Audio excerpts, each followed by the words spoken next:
Ouais, salut, c'est encore moi. Je voulais parler d'un autre sujet, c'est la xénophobie. Essentiellement la peur des étrangers sous toutes ses formes. Et en fait, je me faisais cette réflexion parce que j'avais eu une discussion avec ma sœur hier sur l'état du monde un petit peu. C'est-à-dire, ma sœur n'est pas la personne la plus politisée d'ailleurs. Elle est un peu sceptique vis-à-vis de certaines idéologies de gauche parce qu'elle a les préconceptions que la majorité des gens de centre ou alors de la gauche molle ont sur par exemple le marxisme en mode ouais non c'est pas possible de faire une redistribution des richesses, c'est pas possible de donner aux gens les mêmes moyens parce que sinon si tu leur donnes les mêmes moyens de conditions de vie matérielles, il n'y aura plus de compétition ou alors les gens vont arrêter de faire ce qu'ils font. Et il n'y aura plus d'innovation parce que tout le monde vivra bien. Et il y aura plus aucune raison de travailler ou d'essayer de se dépasser ou de vouloir faire du bien à la société parce que tout le monde pourra vivre dans le luxe, entre guillemets, dans le luxe d'être logé, d'être nourri, d'être blanchi, etc.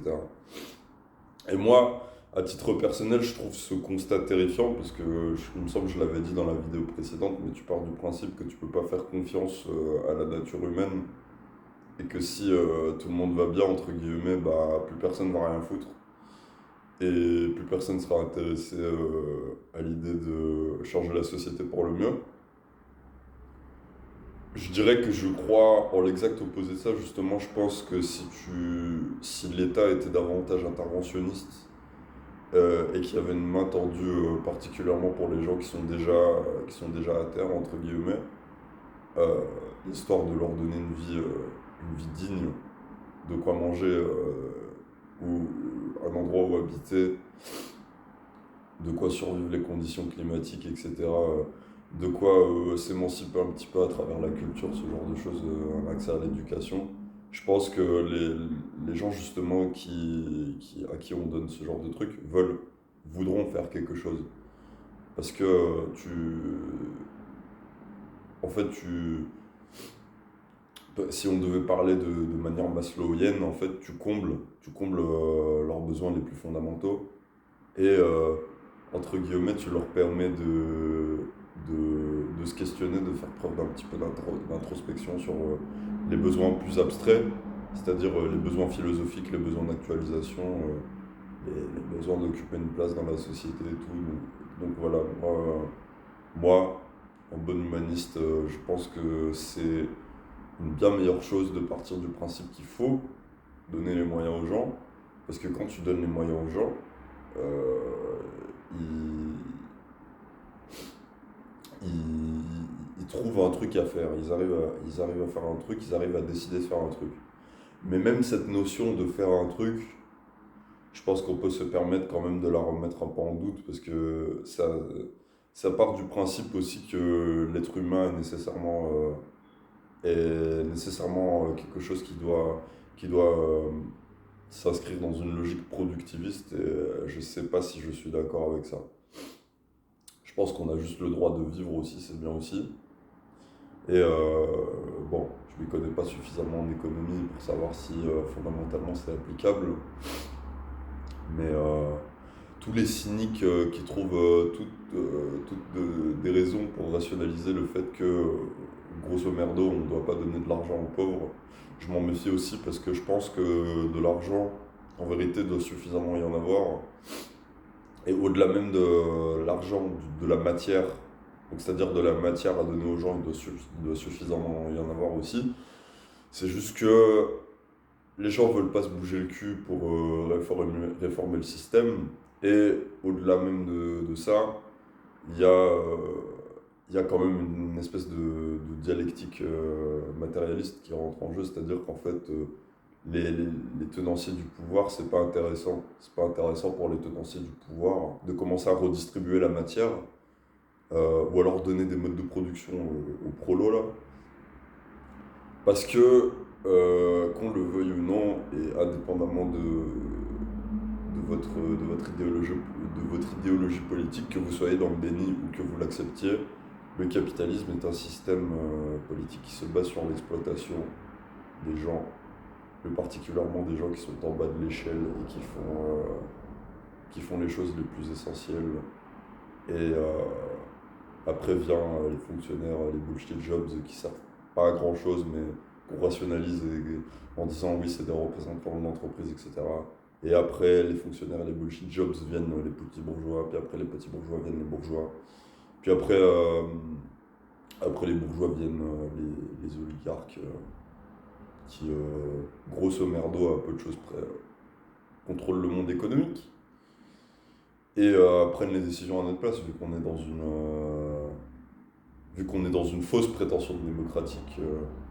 On est plus dans une espèce d'économie de marché sous fond d'électoralisme, mais en vérité, celui qui en 2026 me dit oui, non, mais de toute façon, ces gens-là n'ont pas d'influence sur la politique, je dirais qu'il est complètement con, parce que ces gens-là ont une influence réelle sur la politique, ils ont même trop d'influence réelle sur la politique. Et du coup, j'ai fait une tangente de je sais pas combien de minutes où j'ai parlé de l'économie alors que c'était pas censé être le sujet de la vidéo. Mais du coup, on parlait un petit peu de l'Iran. Je me suis pas mis à jour. Il y a tous les trucs un petit peu récents avec la loi Yadan en France, le détroit d'Ormuz, Trump qui fait ses Trumpisteries comme d'habitude. L'Iran, où on cherche éternellement à justifier le fait de bombarder un pays qui est sous direction musulmane, parce qu'en fait, je crois que les gens ne comprennent pas que les terroristes se cachent absolument partout, y compris sous une école maternelle, sous une école de petites filles. En fait, il y avait un haut dirigeant, Hezbollah, là-bas. Ça se trouve, ça. Là, mais ce que je trouvais intéressant, c'est qu'on discutait un peu et on se disait, tiens, en fait, il y a des strates de xénophobie, c'est-à-dire en termes de racisme, parce qu'il faut dire ce qui est, c'est essentiellement du racisme. Il y a vraiment des gens qui sont tout en bas, parce qu'en fait, ils cumulent des caractéristiques qui font d'eux des classes qui sont défavorisées dans l'absolu. C'est-à-dire, je parlais un petit peu du Soudan à ma soeur et je disais, tiens, le Soudan, à un moment, on en parlait, mais t'as l'impression qu'en tout cas dans la sphère médiatique générale, c'est un peu repassé sous le tapis. Et j'ai voulu faire une blague de mauvais goût en disant, ouais, mais tu sais, c'est normal, le Soudan, non seulement ils font partie du continent africain, c'est des Noirs, mais en plus ils sont musulmans. Donc bon, on va jamais parler de ces gens-là. Les Blancs, ils en ont rien à foutre. Même, je veux dire, au-delà des Blancs, la majorité des gens en ont rien à foutre parce que il y a ces trois conditions-là qui sont réunies. Du coup, par défaut, on leur retire leur humanité et on considère que c'est des animaux, quoi. C'est des animaux. Donc, on s'en fiche des barbares du continent africain. Continuons de les bombarder, continuons d'étendre l'impérialisme américano-occidental en Afrique. En justifiant ça sous couvert de oui, en fait l'Amérique c'est la police du monde. Vous comprenez pas, l'Iran va avoir l'arme nucléaire. D'ailleurs, c'est quoi cette daube c'est quoi cette daube là, l'arme nucléaire? Et c'est quoi la justification derrière? Parce que concrètement, c'est qui décide de qui doit avoir l'arme nucléaire, en sachant qu'il y a des pays qui ont genre énormément de missiles nucléaires. Et donc c'est quoi en fait exactement l'urgence quand il y a un pays d'Afrique ou autre qui commence à développer une arme nucléaire? Est-ce qu'ils ne devraient pas justement avoir le droit d'avoir une arme nucléaire?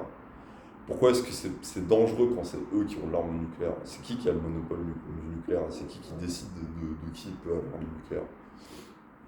Je sais pas. Je sais pas, mais tout ce que je vois, c'est en gros, vous défendez pas, et de toute façon, vous êtes des terroristes de merde, et si on vous considère pas comme des terroristes de merde, vous êtes des Arabes, donc si on vous met la bite, acceptez-le, et voilà, quoi, c'est tout. Et ouais, c'était juste pour partager cette réflexion-là, et dire que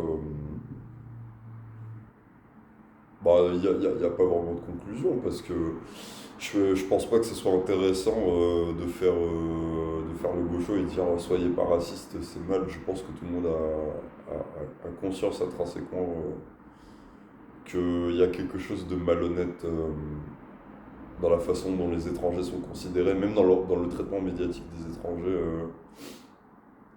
Il faut arrêter de croire que derrière un arabe se cache forcément un salafi ou un sunnite ou un chiite extrémiste, que derrière un imam se cache un processus de radicalisation dans des mosquées, etc.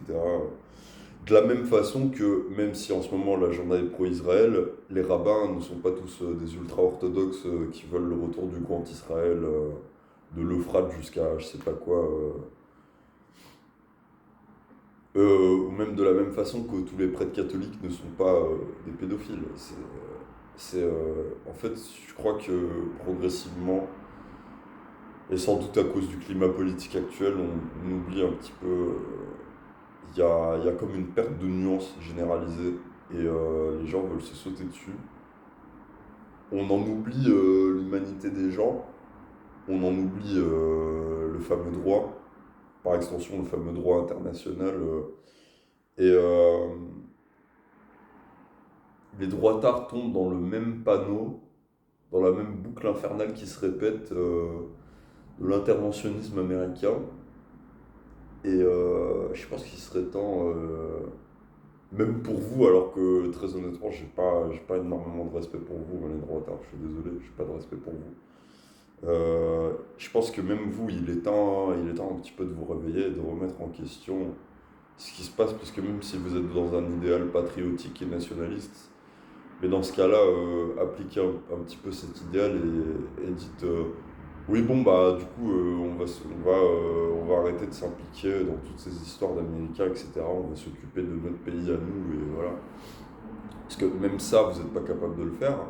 Et de toute façon, vous ne serez jamais capable de le faire parce que on vit dans un monde où il y a une économie de marché qui est mondiale. Enfin bref, j'ai dit tout ce que j'avais à dire. Voilà.